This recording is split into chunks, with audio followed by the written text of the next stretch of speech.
night. Town hall's gone wild, complete with scrums and stun guns. Pretty chaotic scene at the town hall for Marjorie Taylor Greene in Georgia.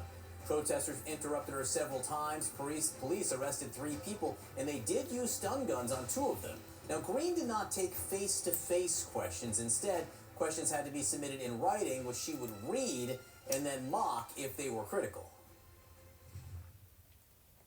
Doge gutting our government with a chainsaw approach and the utter destruction and ignoring of our Constitution and rule of law.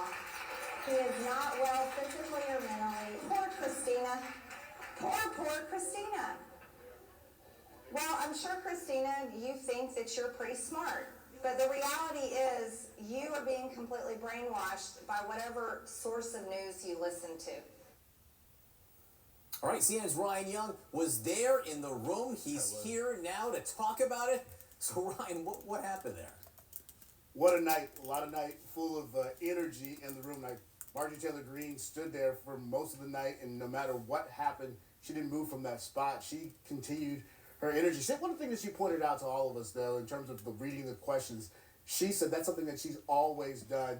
She actually blamed the media, saying that sometimes we cover these things every now and then, and we don't understand how she runs her town halls. But of course, everyone's talking about the back and forth between the protesters and the police officers.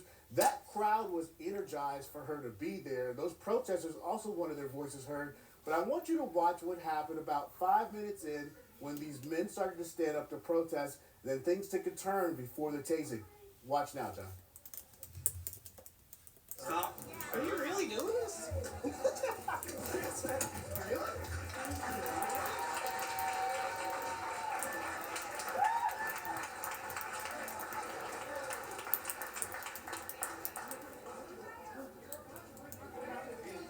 Thank you.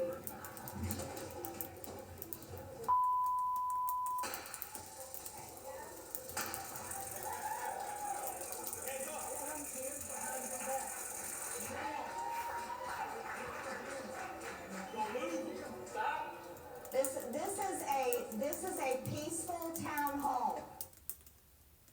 John, our cameras were right there. We were right on top of this when it happened.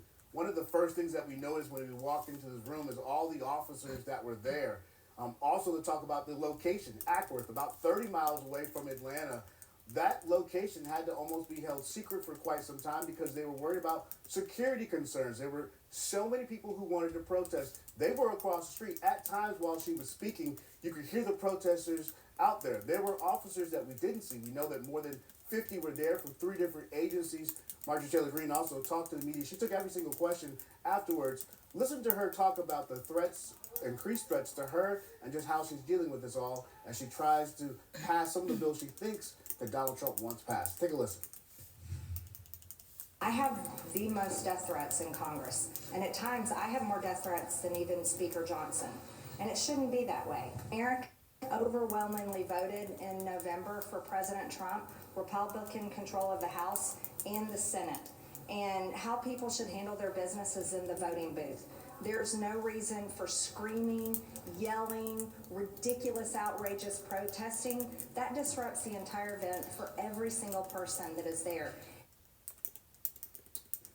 John and Kate, something I do want to make clear, there was a moment, a softer moment within this town hall when she was talking about the death of a child. Someone was talking about losing a loved one to drug use, and she really talked about wanting to stop the flow of drugs across the border. That was one of the softer moments there, but something that stood out to all of us was just the amount of energy that was in the room for and against her. Even at the end, as people were walking out, they were screaming profanities at her as they were walking out the door. But she stood strong there and started talking to us even while that was going on. She said she wouldn't be deterred, and obviously that energy in the room did not stop because even afterwards, the protesters were across the street protesting, trying to have their voices heard. Kate?